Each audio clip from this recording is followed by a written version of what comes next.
जय भारत विजय भारत बच्चों। हमने लास्ट टाइम प्रोनाउन की थ्योरी पढ़ ली थी। मैं उम्मीद करता हूँ आपको समझ में आ गई होगी।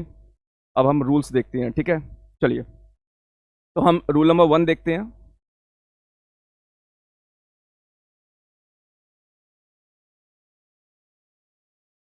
Any, all, none, nothing,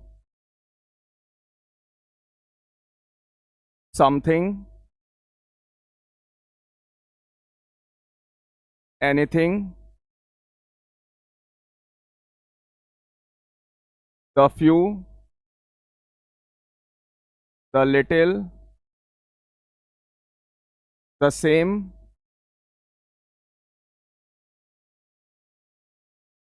the little, the same, the only. आपको जितने भी वर्ड्स हैं आपको जहां भी लिखे मिले तो उसके बाद हम रिलेटिव प्रोनाउन डेट का यूज करेंगे। We use relative pronoun date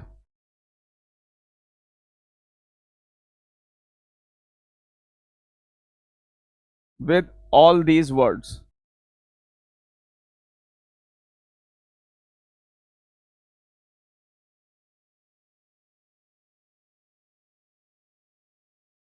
ठीक है, आ रही बात समझ में? तो एग्जाम्पल देखते हैं। जैसे सुजाना कैन डू एवरीथिंग। ठीक है, तो ऊपर देखिए हमने एवरीथिंग लिखा हुआ है, नहीं लिखा है तो लिख लीजिए। तो Susanna can do everything that she desires most. ठीक है, सुजाना वो हर चीज कर सकती है जिसकी वो इच्छा सबसे ज्यादा पालती है। तो हमने एवरीथिंग ऊपर लिखा है,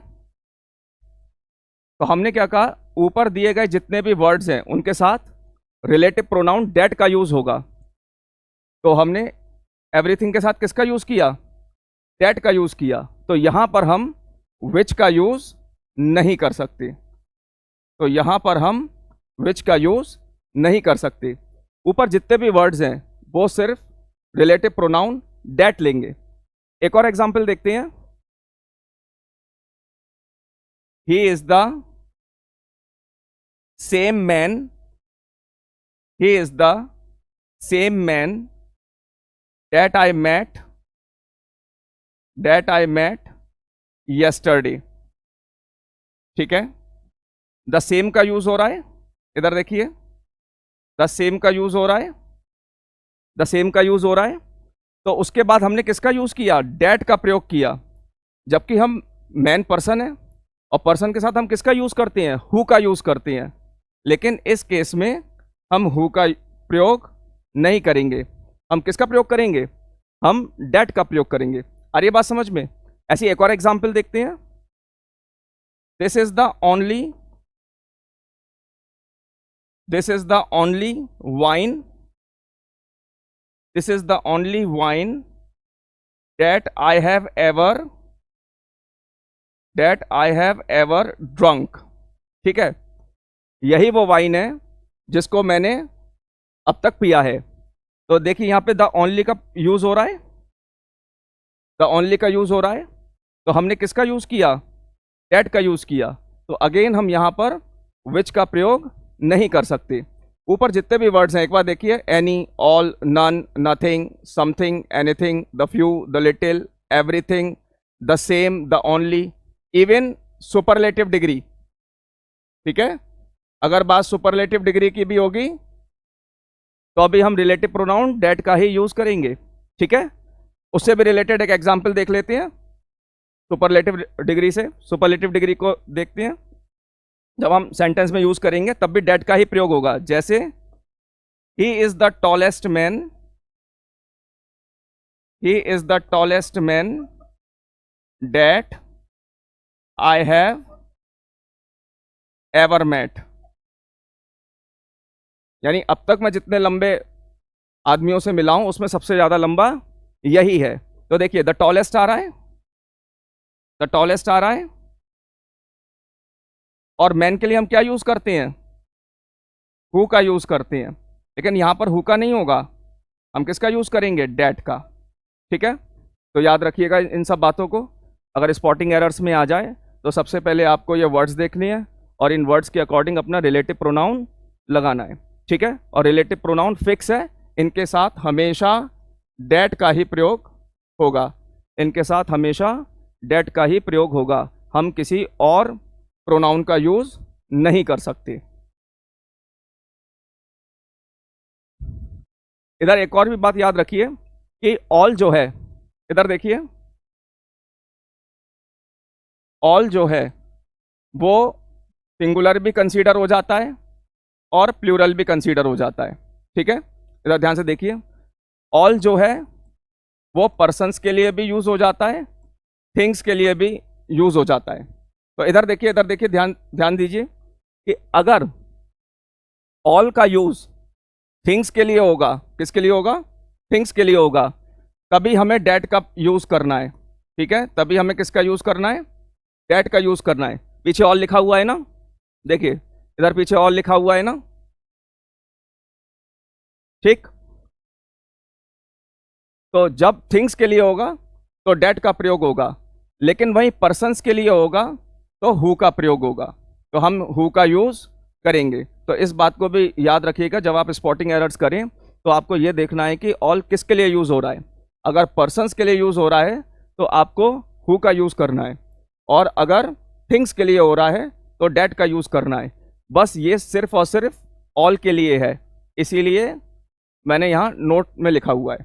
ठीक है, आ रही बात समझ में। चलिए रूल नंबर 2 देखते हैं, रूल नंबर 2 देखते हैं आप।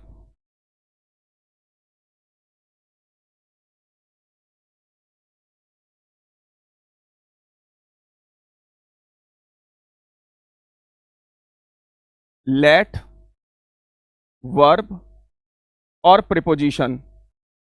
ठीक है, वैसे ये भारत देश में ही कल्चर है लेट को अलग से पढ़ने का। लेट अपने आप में खुद ही वर्ब है। अब जैसे मैंने यहाँ पे लिखा लेट वर्ब, तो लेट खुद ही वर्ब है। ठीक है, पर हमारा कल्चर ही यही है, जब भी हम इंपेरेटिव सेंटेंस पढ़ते हैं तो वहां पर भी लेट को अलग से पढ़ते हैं।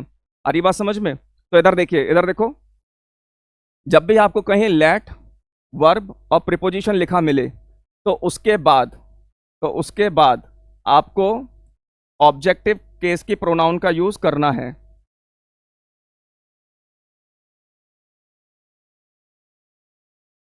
ठीक है, ऑब्जेक्टिव केस की प्रोनाउन का यूज करना है। आ रही है बात समझ में। तो इधर देखिए, आप ऐसे नहीं लिख सकते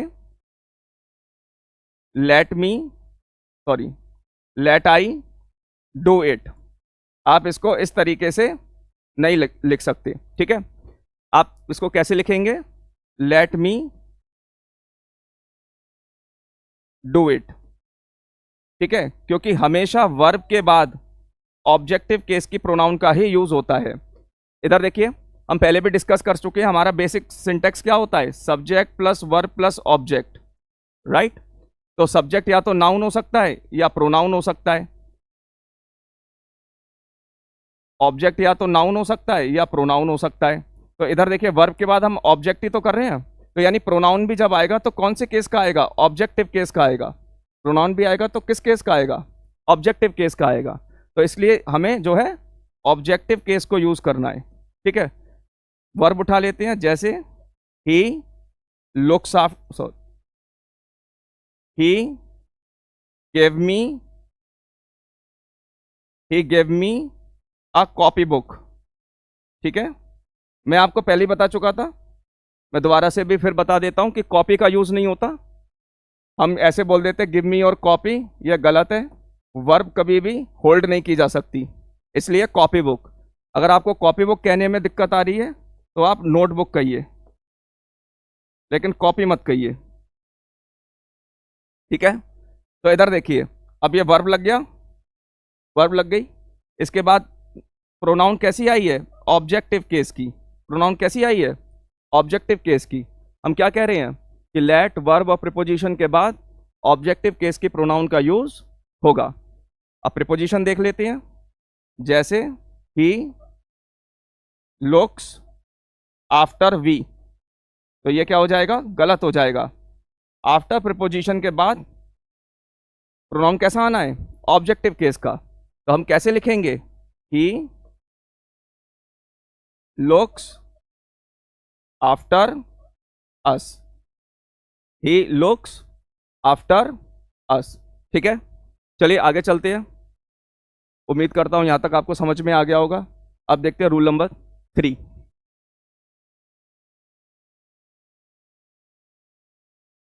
देन के बाद we use pronoun of,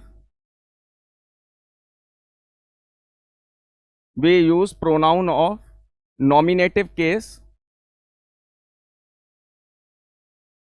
after than. ठीक है, आ रही है बात समझ में। देन के बाद नॉमिनेटिव केस की प्रोनाउन का यूज होगा। We use pronoun of nominative case after than. तो हम इसको ऐसे लिख देते हैं, he is taller than me, he is taller than me. ठीक है, अब इधर देखिए,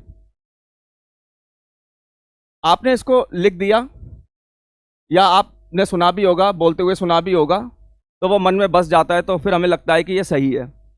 लेकिन ये सेंटेंस जो है पहले तो अधूरा है। इसको हम दो तरीके से समझ सकते हैं, ध्यान दीजिएगा, फोकस करिए।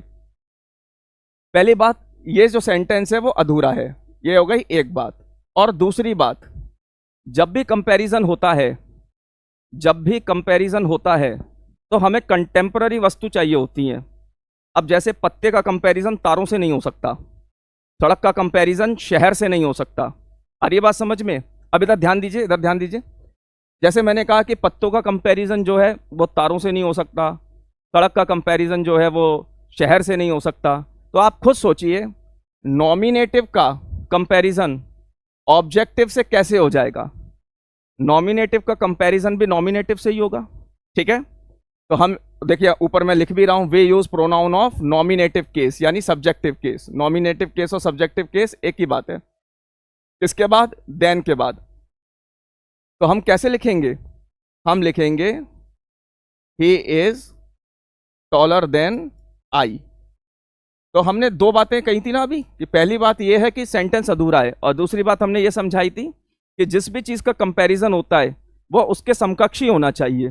जैसे मेटल का मेटल से होगा, ठीक है, पेड़ों का पेड़ों से होगा, तारों का तारों से होगा। ऐसा नहीं होगा कि शहर का जो है वो सड़क से हो जाएगा, स्कूल का स्कूल से होगा।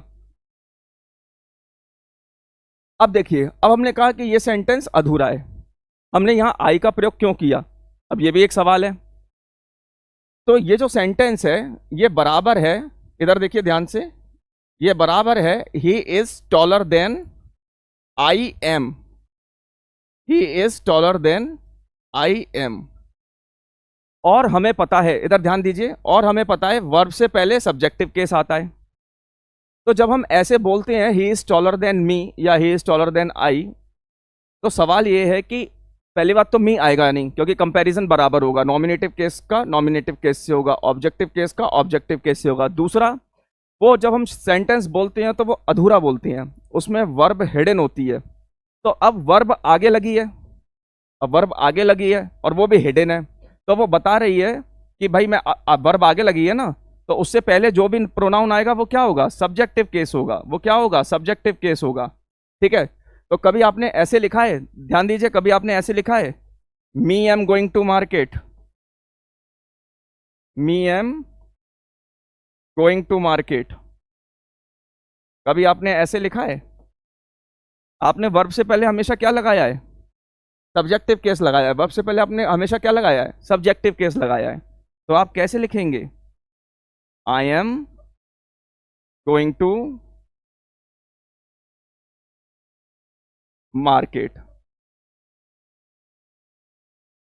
ऐसी तो लिखते हैं। अब देखिए सेम ये वाला कॉन्सेप्ट उठाइए, पार्ट उठाइए, आई एम लिखा है, तो देखिए यहां पर भी क्या लिखा है, आई एम लिखा है। इसीलिए इसीलिए जब भी हम देन के बाद जब भी प्रोनाउन का यूज़ करते हैं तो हम ऑब्जेक्टिव केस की जगह सब्जेक्टिव केस की प्रोनाउन का यूज़ करते हैं। ठीक है, मैं उम्मीद करता हूँ ये बात समझ में आ गई होगी। ठीक, चलिए आगे रूल नंबर 4 देखते हैं। रूल नंबर 4 देखते हैं।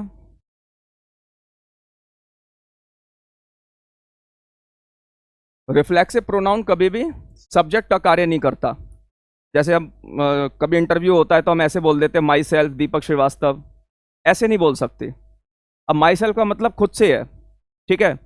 आपने वो शोले फिल्म देखी होगी, उसमें एक सीन है होली वाला, उसमें गब्बर बोलता है कि होली कब है, तो वहाँ पर वो एक डायलॉग देता है कि गब्बर के ताप से सिर्फ एक ही जना बचा सकता है, खुद गब्बर। अब तुम उसे इंटरव्यू दे रहे हो कि धमका रहे हो कि मैं खुद से दीपक श्रीवास्तव क्या उखाड़ लेगा भाई मेरा, ऐसा नहीं होगा, ठीक है, ऐसा नहीं करना है। तो रिफ्लेक्सिव प्रोनाउन सिर्फ दो ही पोजीशन पे लगते हैं, एक सब्जेक्ट के बाद, एक वर्ब के बाद। या तो सब्जेक्ट के बाद लगेंगे या वर्ब के बाद लगेंगे, दो ही पोजीशन है बस, ठीक है। तो रिफ्लेक्सिव प्रोनाउन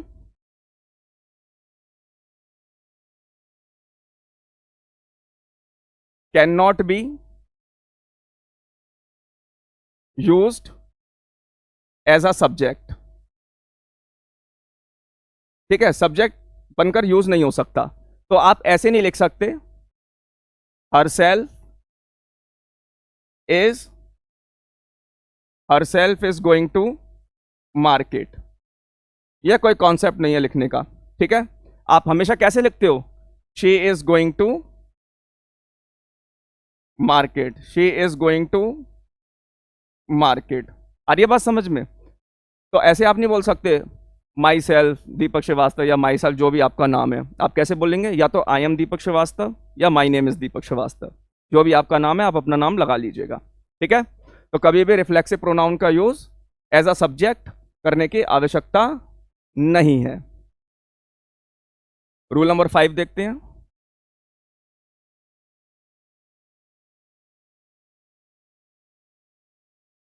इधर देखिए, अगर किसी ऑब्जेक्ट का आप उसी जैसे किसी ऑब्जेक्ट से कंपैरिजन कर रहे हैं, ध्यान से सुनिएगा, अगर आप किसी ऑब्जेक्ट का, यहां मैं ऑब्जेक्टिव केस नहीं बोल रहा हूं, मैं ऑब्जेक्ट बोल रहा हूं, ऑब्जेक्ट मतलब वस्तु। अगर आप किसी ऑब्जेक्ट का उसी जैसे किसी दूसरे ऑब्जेक्ट से कंपैरिजन कर रहे हैं, तो उसका नाम रिपीट करने के बजाय, उसका नाम रिपीट यानी नेम रिपीट करने के बजाय हम डेट ऑफ और दोज ऑफ का यूज करेंगे। हम किसका यूज करेंगे, डेट ऑफ और दोज ऑफ का यूज करेंगे, ठीक है। जब मैंने आपको थ्योरी पढ़ाई थी तो ध्यान दिया होगा आपने, मैंने आपको बताया था दिस का प्लूरल दीज होता है और डेट का प्लूरल दोज होता है। तो इससे आपको यह तो पता चल रहा होगा कि एक जगह सिंगुलर है और एक जगह प्लूरल है, ठीक है। आ रही है बात समझ में? तो हमने, हमारा रूल क्या था, हमने अभी क्या देखा कि अगर किसी ऑब्जेक्ट का उसी जैसे किसी ऑब्जेक्ट से कंपैरिजन हो रहा हो तो उसका नेम रिपीट करने के बजाय हम डेट ऑफ और दोज ऑफ का यूज करेंगे, ठीक है। अब देखिए, अब मान के चलिए, वैसे तो हम हिंदी में भी गलती बोलते हैं, ठीक है। अब हमने एक सेंटेंस बोला कि आगरा की सड़क ग्वालियर से बदतर है, और यही हमारी जो है टेक्निकल प्रॉब्लम भी है। जब भी हम अंग्रेजी बोलते हैं पहले बैकग्राउंड में हिंदी चलती है, फिर उस बैकग्राउंड में उसका ट्रांसलेशन चलता है, फिर जब हम ट्रांसलेशन करके अंग्रेजी बोलते हैं तो फिर हमारी हिंदी हो जाती है। ये हमारी बेसिक प्रॉब्लम है। तो अब इधर देखिए, हमने क्या बोला कि आगरा की सड़क ग्वालियर से बदतर है, और हम अब इसका ट्रांसलेशन करेंगे। तो हम कैसे लिखेंगे, the road of Agra, the road of Agra is worse then Gwalior, the road of Agra is worse then Gwalior. तो अब आप इधर देखो, इधर जो है सड़क है, सॉरी, इधर जो है वो सड़क है, और इधर जो है वो शहर है, सिटी है। तो आप खुद सोचो, सड़क का शहर से क्या लेना देना, क्या कंपैरिजन, कोई कंपैरिजन नहीं है। तो हम कहना क्या चाहते थे कि आगरा की सड़क ग्वालियर की सड़क से बदतर है, तो सड़क का कंपैरिजन सड़क से होगा ना, तो आगरा की सड़क ग्वालियर से बदतर है, ठीक है। तो हम कैसे लिखेंगे, द रोड ऑफ आगरा, अब ध्यान दीजिएगा जरा, ठीक है। The road of Agra is worse then the road of Gwalior, यही तो लिखेंगे।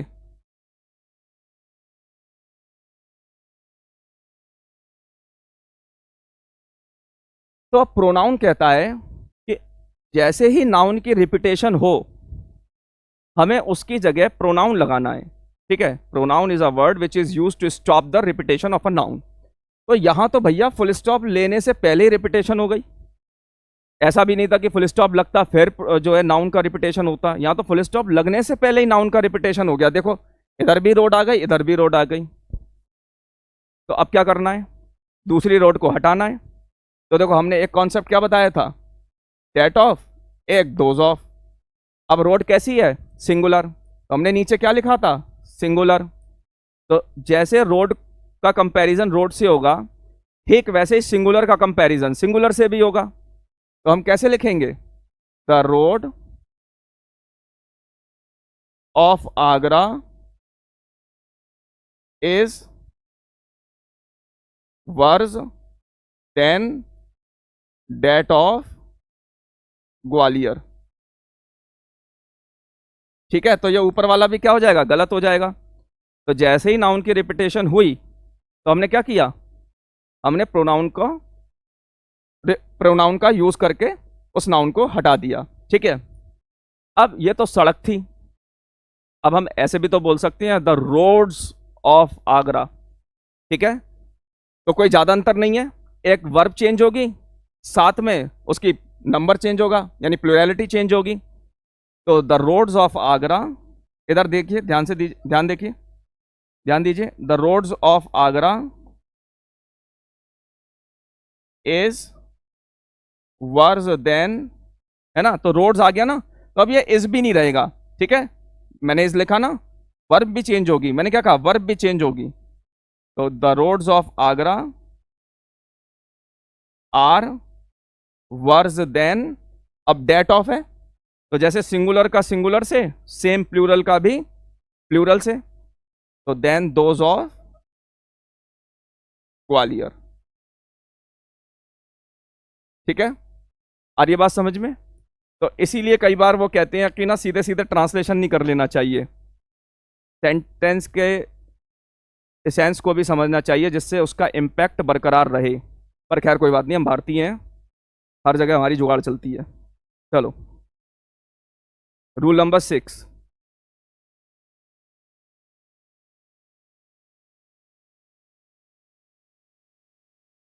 इधर देखिए, जब मैंने नाउन पढ़ाए थे तो मैंने आपको विच और हु का प्रयोग बताया था, ठीक है।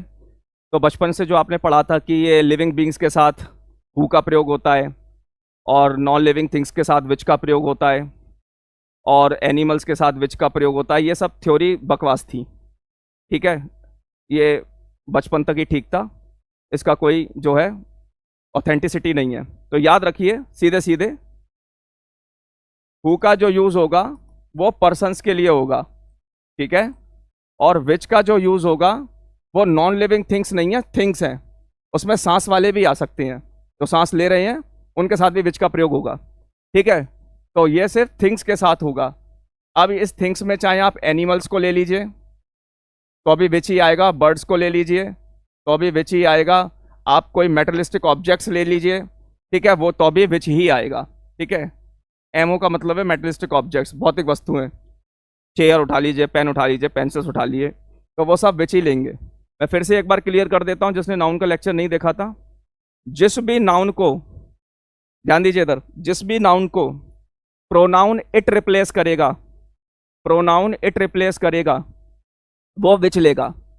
प्लेस के लिए अब तक आप वेयर लगाते आए हो, अगर प्लेस को भी प्रोनाउन इट ने रिप्लेस कर दिया तो वो वेयर की जगह विच लेगा, ये भी याद रखिएगा, ठीक है।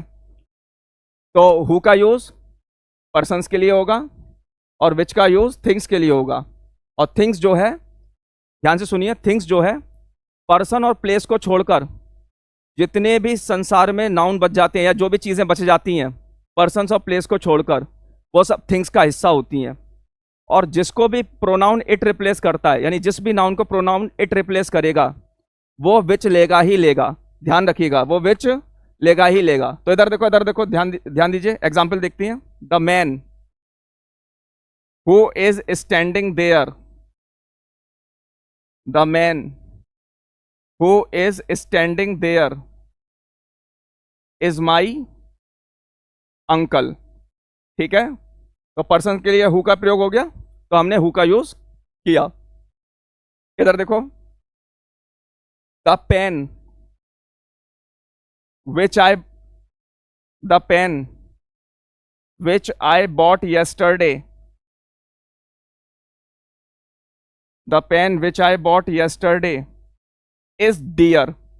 ठीक है, इधर देखो, डियर का मतलब प्यारा ही नहीं होता, क्योंकि तुम तो व्हाट्सएप यूनिवर्सिटी वाले हो ना, तो तुम्हें तो वही माई डियर ही लगता है।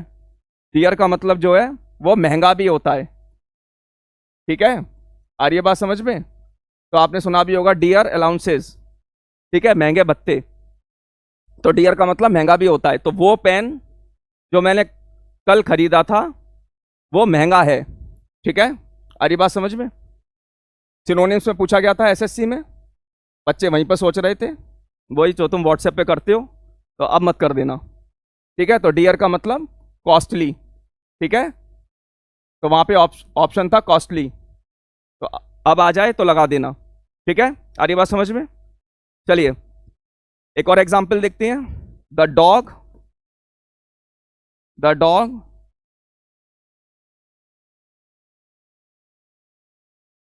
विच I found on the road, the dog which I found on the road is wounded. बच्चे इसको वाउंडेड पढ़ते हैं, वाउंडेड नहीं होता। ठीक है, वुंडेड होता है। ऐसे ही मैंने देखा है, कई बार रेस्टोरेंट में भी जाता हूं तो मोजिटो मोजिटो बोलते रहते हैं, वो स्पेनिश का वर्ड है, मोजिटो नहीं होता। इधर देखो, इधर देखिए, मोजिटो नहीं होता, मोहितो होता है। इसे क्या बोलेंगे? मोहितो। ठीक है, ऐसे इधर देखो, रिसीप्ट नहीं होता, इसमें पी साइलेंट रहता है, रिसिप्ट नहीं होता, रिसीट। ऐसे डेप्थ नहीं होता, बी साइलेंट होता है, डेथ। क्या बोलना है? डेथ। सॉरी टासा हो गया ये, डेथ। ठीक है, बी साइलेंट रहेगा, रिसिप्ट नहीं होता, रिसीट होता है, डेप्थ नहीं होता, डेथ होता है।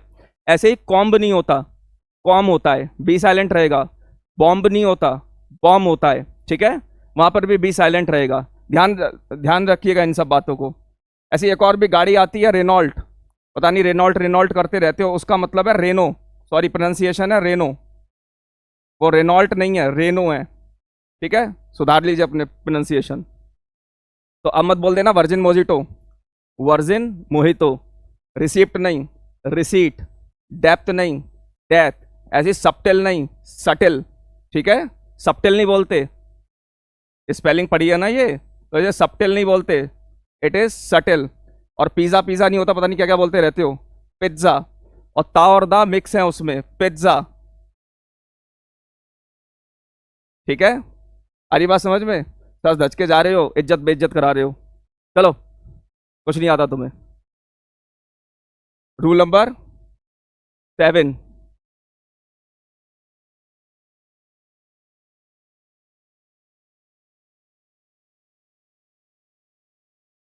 विच। ठीक है, विच का जो यूज है, इधर देखिए, ध्यान से देखिए, इंटेरोगेटिव सेंटेंस में, इधर देखो, ध्यान से देखो, विच का जो यूज है इंटेरोगेटिव सेंटेंस में,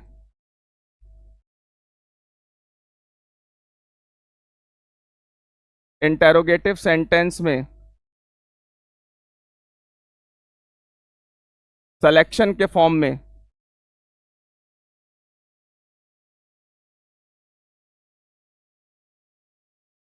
पर्सन्स के लिए यूज होता है, पर्सन्स के लिए यूज होता है, पर्सन्स के लिए यूज होता है। ठीक है, आ रही बात समझ में? सिलेक्शन के रूप में, जैसे मान के चलो, इधर देखिए, मान के चलो वहां पे कहीं 4-5 लड़के खड़े हुए हैं, इधर देखो। ठीक है, 4-5 लड़के खड़े हुए हैं और मैं उसमें से पूछूं कि इसमें से तुम्हारा भाई कौन सा है, तो मैं हु का प्रयोग नहीं करूंगा, ठीक है। मैं क्या किसका यूज करूंगा, विच का प्रयोग करूंगा। तो बचपन में जाओ, जब मैडम कई बार क्लास में बोलती थी इस तरीके से, विच वन पूछती थी ना, कौन था वो, तो विच वन बोलती थी, सेम ऐसे ही। तो which is your brother, which is your brother among them, उनमें से तुम्हारा भाई कौन सा है। Which is your brother among them, उनमें से तुम्हारा भाई कौन सा है। तो यहां पर हु का प्रयोग नहीं करना है, ठीक है। आ रही बात समझ में।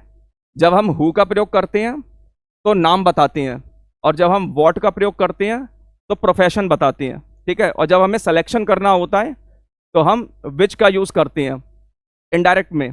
अब वो इनडायरेक्ट जो सेंटेंस है वो डायरेक्ट हो, सॉरी वो इंटेरोगेटिव सेंटेंस में, अब वो इंटेरोगेटिव सेंटेंस जो है वो डायरेक्ट हो या इनडायरेक्ट, यूज किसका होगा, विच का होगा। जैसे एक और एग्जांपल देखो, ये तो डायरेक्ट इंटेरोगेटिव सेंटेंस है, इन्वर्जन है ना, तो डायरेक्ट है, क्वेश्चन मार्क ले रहा है। तो इधर देखो, जैसे the master asked which of the servants, which of the servants, the master asked which of the servants broke the glass,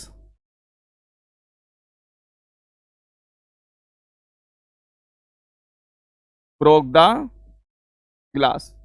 तो ये जो है वो इनडायरेक्ट इंटेरोगेटिव सेंटेंस है, इंटेरोगेशन इसमें है लेकिन इनडायरेक्ट तरीके में, इनडायरेक्ट फॉर्म में, ठीक है।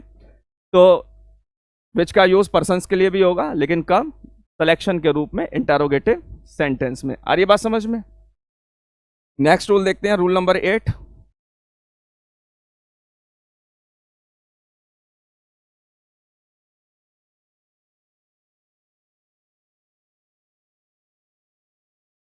इधर देखिए,